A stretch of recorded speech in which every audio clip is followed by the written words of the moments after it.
सभी को फाल्गुन पूर्णिमा की हार्दिक शुभकामनाएं। आज मैं आपको सुनाऊंगी फाल्गुन पूर्णिमा के दिन सुनी जाने वाली कुछ पौराणिक कथाएं। सबसे पहले आपको सुनाते हैं सत्य भगवान की कहानी। एक गांव में दादी पोती थी जिनके यहाँ सत्य भगवान की कहानी सुनने का नियम था। एक कलश में जल भरकर और पुष्प रखकर वह कहानी कहा करती थी। सत्य भगवान का नाम लेकर अर्घ दिया करती थी।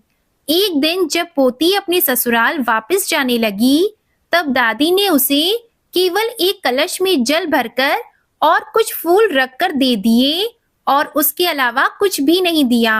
कहने लगी कि बेटी, कहानी के नियम कभी भी मत छोड़ना।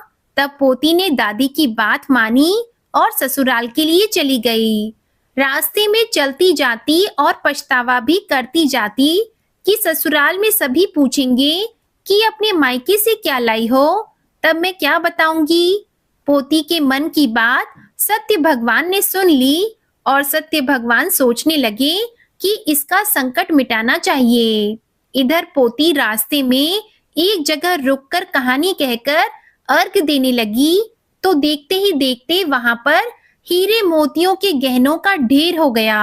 अब वह खूब गहना पहन ओढ़कर अपने ससुराल पहुंची तो अपनी बहू के ठाट बाट देखकर ससुर जी सासू माँ से कहने लगे कि यह तो बहुत बड़े घर की बेटी है, बहुत सारा धन साथ लेकर आई है।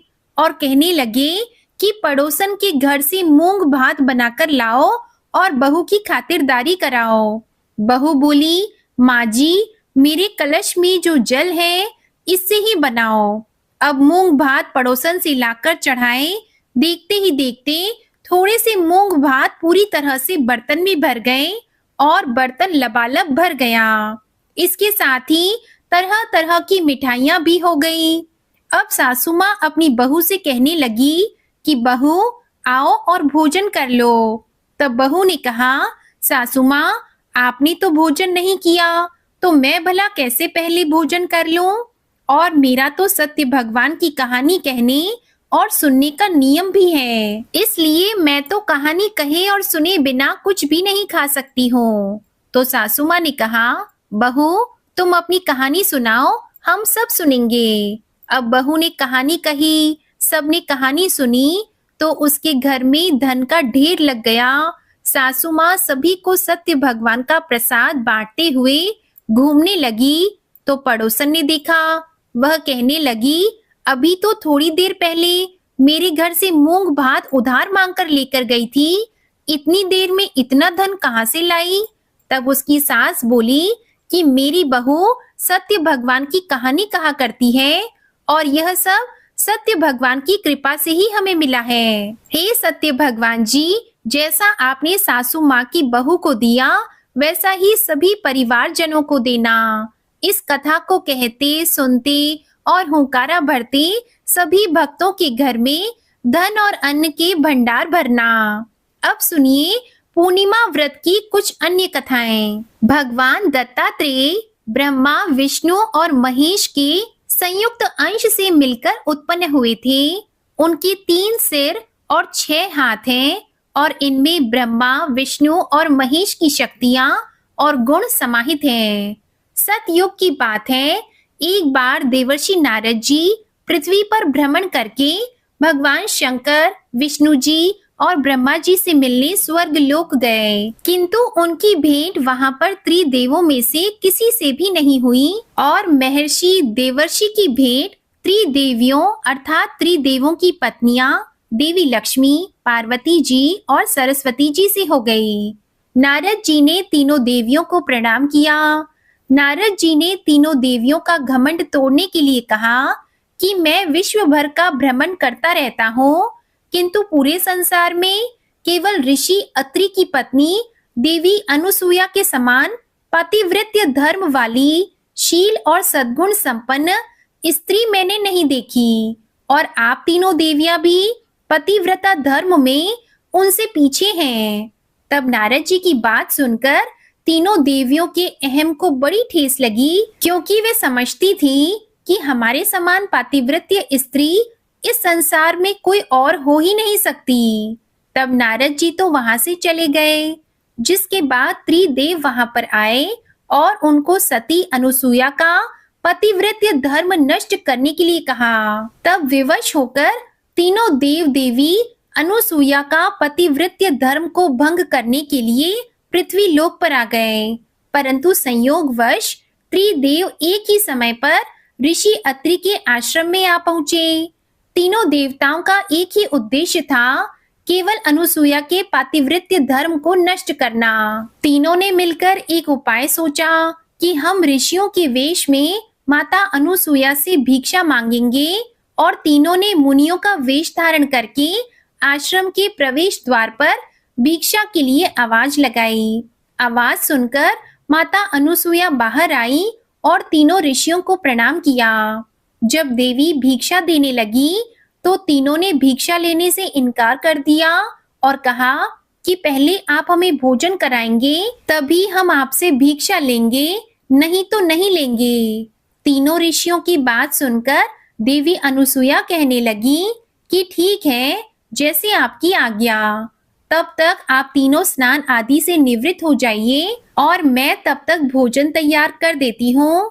जिसके बाद तीनों देव स्नान करके आश्रम में वापस आ गए। देवी अनुसुईया ने कई प्रकार के व्यंजन बनाए और आसन बिछा दिया और कहा कि हे मुनियों, अब कृपा करके आसन ग्रहण कीजिए और भोजन कीजिए। इस पर तीनों देव बोले, हम तभी आसन ग्रहण कर सकते हैं जब तुम प्राकृतिक अवस्था अर्थात बिना वस्त्रों के हमें भोजन कराओगी, नहीं तो हम तुम्हारे द्वार से भूखे ही चले जाएंगे। तीनों ऋषियों की बात सुनकर देवी अनुसुईया बहुत ही क्रोधित हो गई, किंतु पतिव्रत्य धर्म के कारण वह त्रिदेव की चाल समझ गई। जिसके बाद अनुसुईया ने अपने पति ऋषि अत्रि के चरणोदक को त्रिदेव के ऊपर छिड़क दिया, जिससे त्रिदेव छोटे छोटे शिष्यों का रूप धारण कर गए।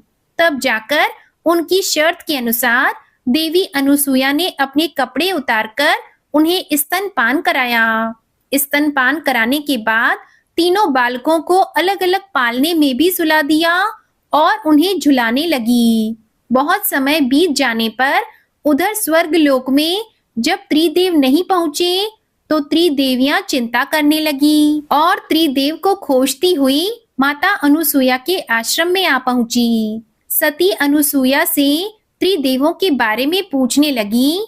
तब उन्होंने बताया कि आप तीनों देवियों के पति इन पालनों में विश्राम कर रहे हैं। आप इनमें से अपने पति को पहचान लीजिए और ले जाइए। किंतु तीनों बालकों में मुख एक समान होने के कारण वे उन्हें नहीं पहचान सकी। तब देवी लक्ष्मी जी ने बड़ी चालाकी से अपने पति को उठाया तो वे तो शंकर जी निकले, जिस पर उनका बहुत उपहास उड़ाया। यह देखकर तीनों देवियों का घमंड चूर चूर हो गया और वे अब माता अनुसुईया के पैरों में पड़कर माफी मांगने लगी और अपने पति को वापस लौटाने की प्रार्थना करने लगी। तब माता ने कहा कि इन तीनों ने मेरा स्तनपान किया है, इसलिए इन्हें किसी न किसी रूप में तो मेरे पास रहना ही होगा। जिसके बाद तीनों देवों के अंश में से एक विशिष्ट बालक का जन्म हुआ। उस बालक के 3 सिर और 6 भुजाएं थीं, जिनका नाम दत्तात्रेय रखा गया, जो आगे चलकर बहुत बड़े ऋषि बने। माता अनुसुईया ने अपने पति के चरणोदक से फिर से त्रिदेव को उन्हीं रूप में कर दिया। तब त्रिदेव ने उन्हें प्रणाम किया और देवी अनुसुईया से कहा कि आज से आप ही हमारी माता के रूप में जानी जाएंगी। ऐसा कहकर त्रिदेव अपनी अपनी पत्नियों सहित स्वर्गलोक को वापस चले गए। अब सुनिए 32वीं पूर्णिमा की कथा। द्वापर युग में एक बार यशोदा जी ने भगवान श्री कृष्ण से कहा, हे कृष्ण, तुम तो सारे संसार के रचयिता और पालनहार हो। आज कोई ऐसा उपाय मुझसे कहो जिसे करने से स्त्रियों को सुख और सौभाग्य की प्राप्ति हो और उनकी सभी मनोकामनाएं भी पूर्ण हो जाएं। तब श्री कृष्ण कहने लगे, हे माते, मैं आपको एक उपाय विस्तार पूर्वक बताता हूँ। सौभाग्य की प्राप्ति के लिए सभी स्त्रियों को 32वीं पूर्णिमा का यह व्रत अवश्य ही करना चाहिए। श्री कृष्ण ने कहा कि इस धरती पर एक राजा चंद्रहास की अनेक प्रकार के रत्नों से परिपूर्ण कार्तिका नाम की नगरी थी। वहां पर धनेश्वर नाम का एक ब्राह्मण था। उसकी पत्नी अति सुशील और रूपवती थी। दोनों ही इस नगरी में बड़े प्रेम के साथ रहते थे। घर में धन धान्य की कोई कमी नहीं थी। उन्हें केवल एक ही दुख था कि उनकी कोई संतान नहीं थी। इस कारण वे दोनों पति पत्नी हमेशा दुखी रहा करते थे। एक समय एक तपस्वी उस नगरी में आया।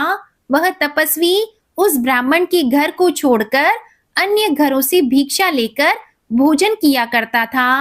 एक दिन हमेशा की तरह वह तपस्वी भिक्षा में मिले हुए अन्न को प्रेम पूर्वक खा रहा था कि धनेश्वर ने योगी का यह सब काम देख लिया।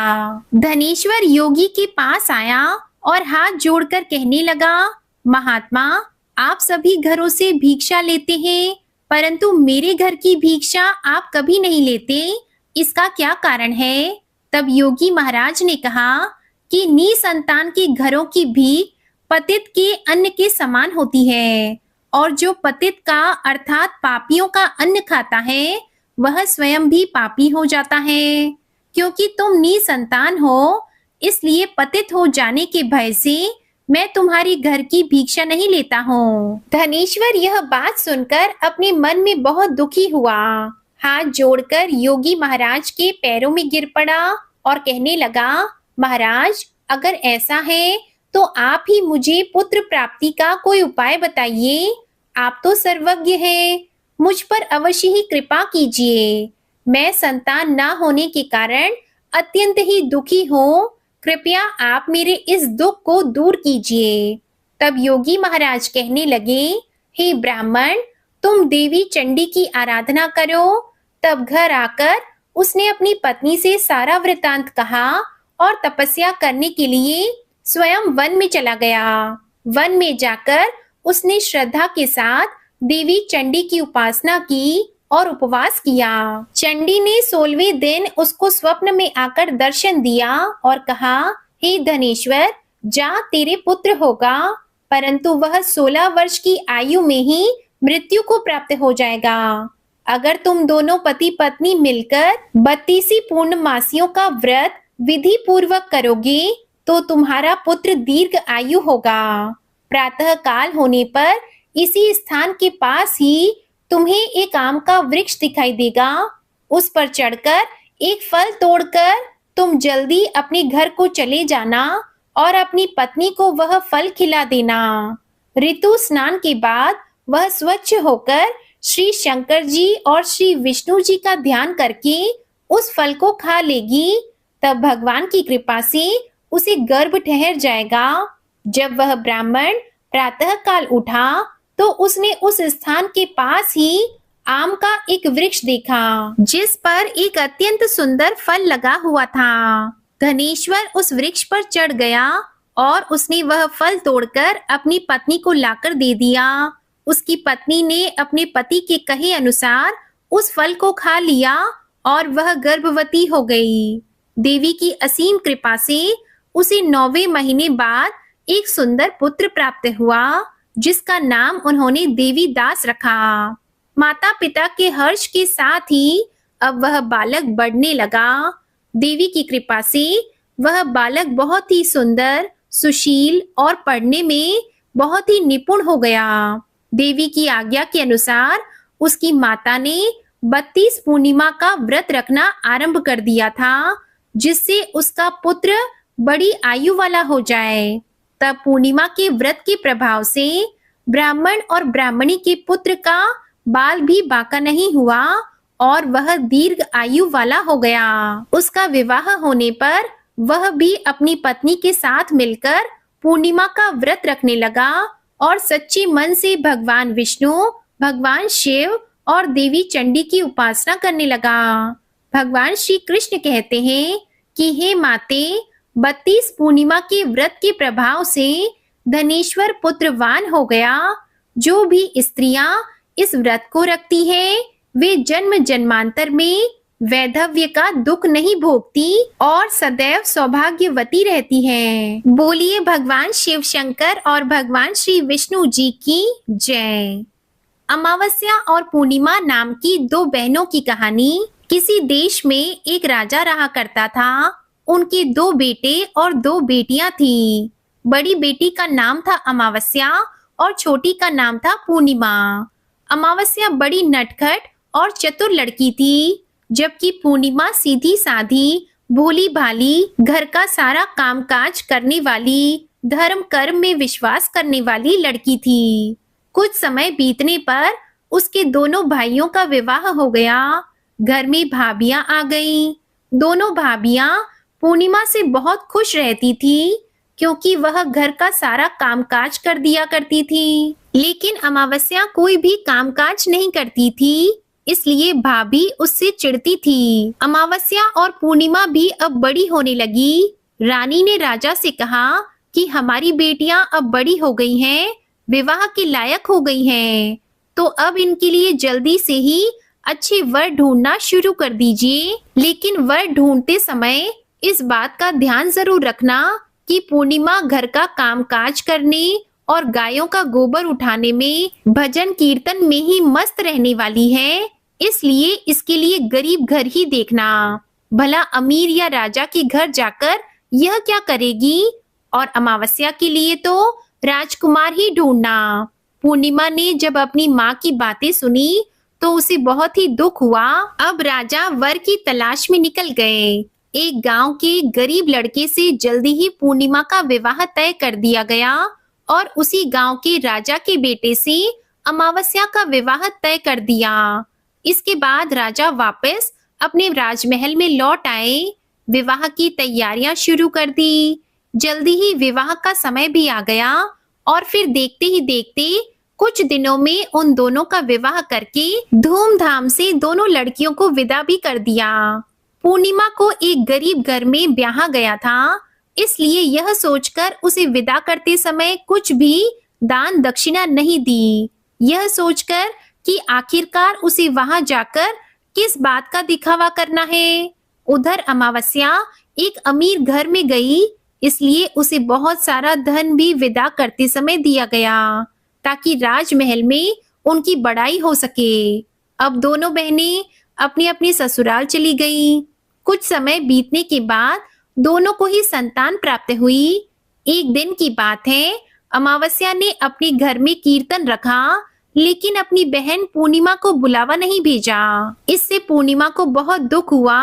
वह सोचने लगी कि मैं बहुत गरीब हूँ, इसलिए मेरी बहन ने मुझे नहीं बुलाया होगा, और वह बहुत दुखी मन से अपने घर की दहलीज पर बैठ गई। इधर नगर की बाकी औरतें कीर्तन में खूब सज धज कर जा रही थी।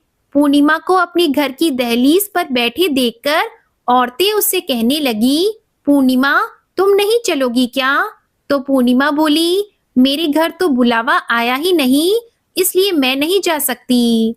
उसकी बात सुनकर सभी औरतें कहने लगी, अरे पूर्णिमा, तुम तो बहुत अच्छा भजन कीर्तन करती हो, इसलिए तुम हमारे साथ चलो।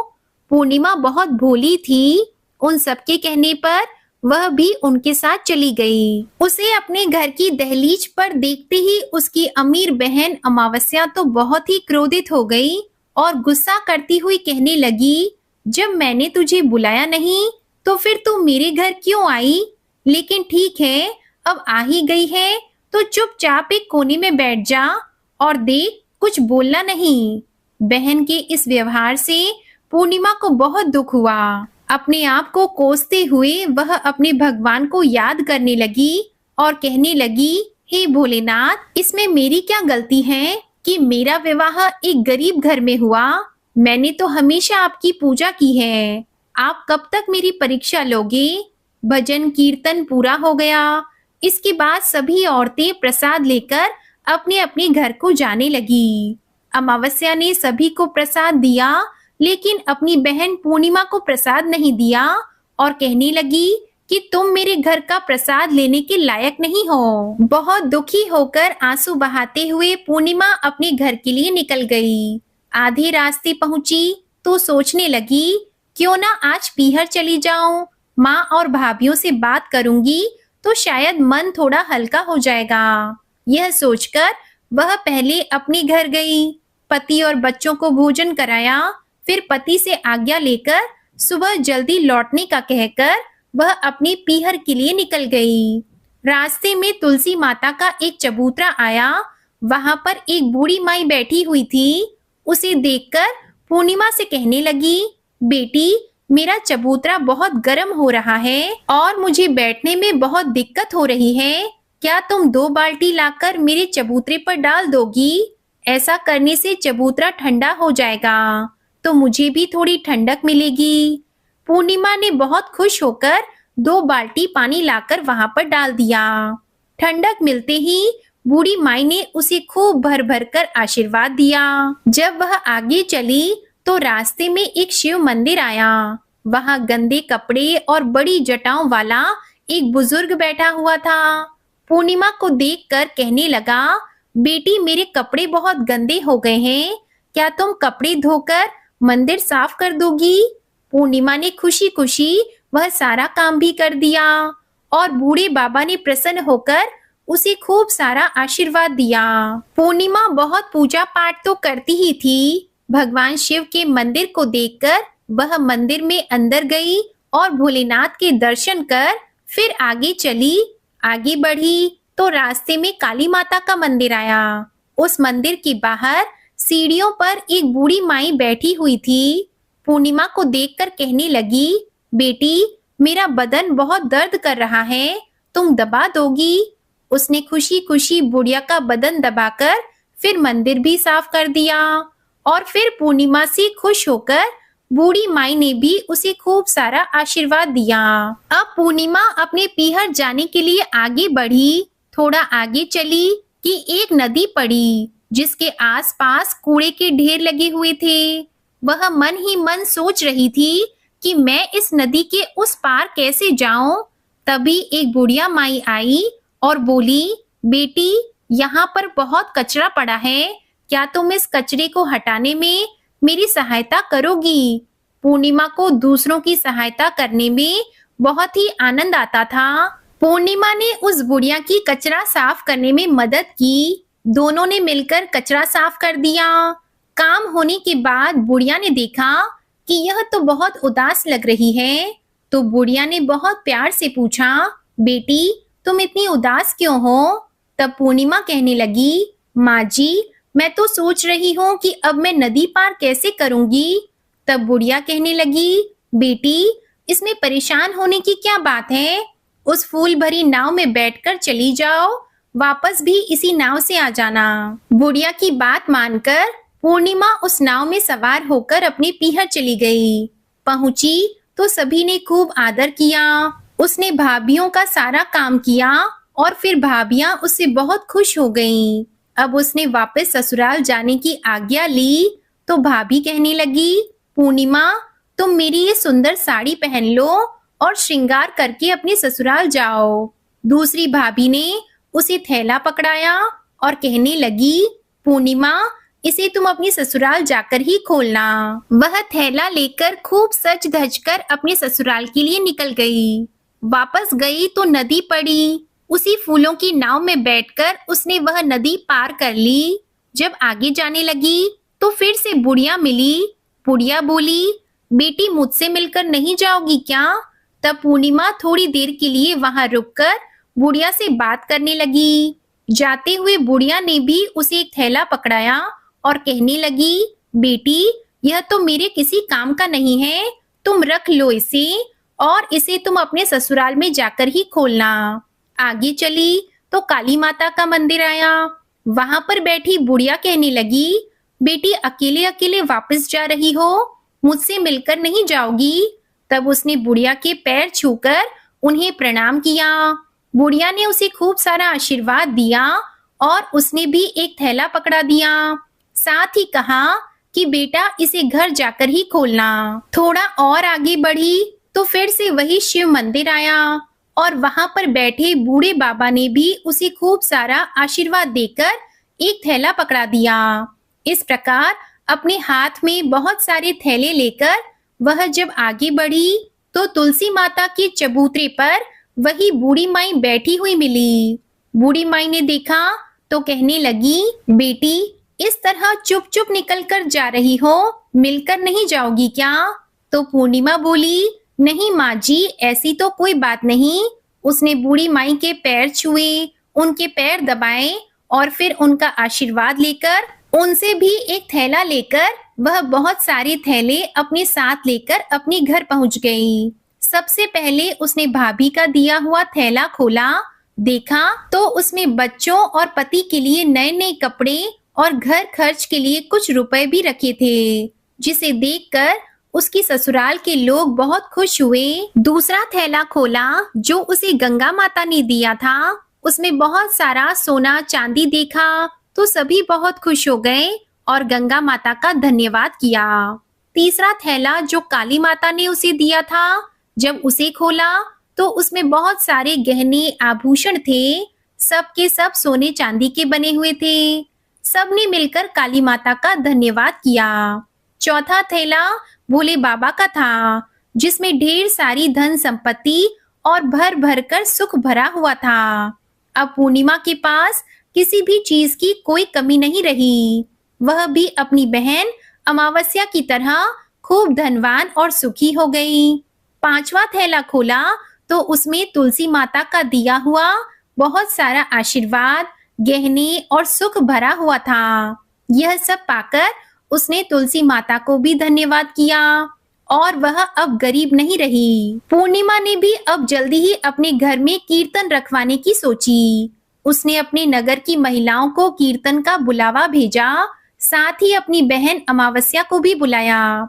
कीर्तन का दिन आया तो सभी कीर्तन करने के समय पर पहुंच गए।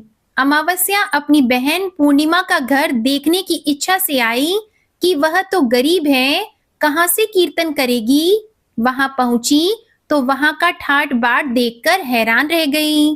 पूर्णिमा से पूछने लगी, बहन, कल तक तो तुम्हारे घर कुछ नहीं था, आज इतना सारा सब कुछ कहां से आ गया?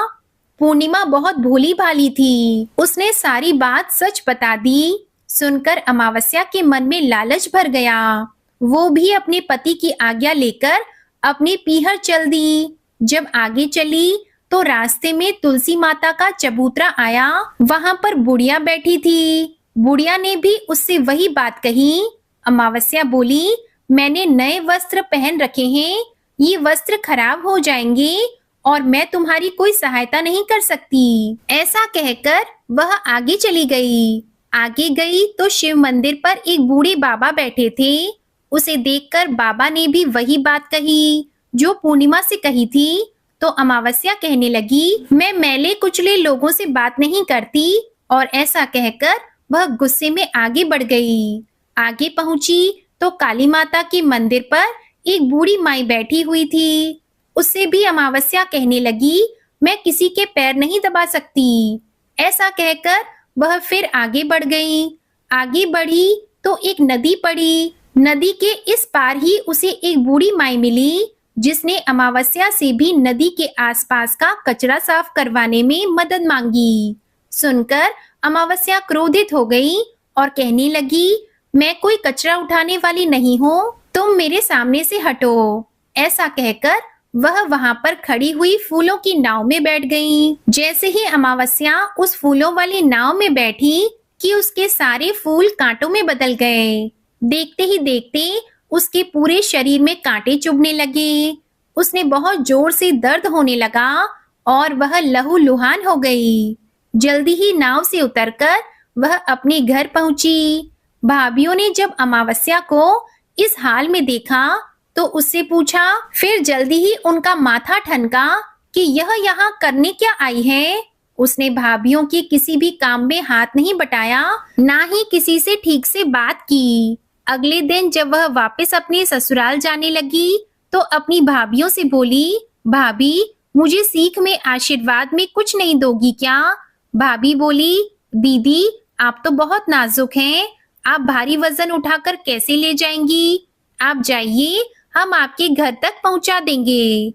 तब वह खुश होकर आगे निकल गई। आगे नदी पार करने पर बूढ़ी माँ से बोली, तुम मुझे कुछ नहीं दोगी क्या? तो बूढ़ी माई कहने लगी, बेटी मैं तो सबको देती रहती हूँ, तुम घर जाओ, मैं तुम्हारा सामान तुम्हारे घर पहुंचा दूंगी। इसी प्रकार रास्ते में मिलने वाले बूढ़े बाबा और सभी बूढ़ी माई ने भी उससे इसी प्रकार कह दिया कि तुम घर पहुंचो और हम तुम्हारा सामान तुम्हारे घर पहुंचा देंगे। सुनकर वह बड़ी खुशी खुशी अपने घर आ गई और सामान का इंतजार करने लगी। जैसे ही घर पहुंची तो उसने देखा कि उसके आंगन में 5 थैले भरे रखे थे।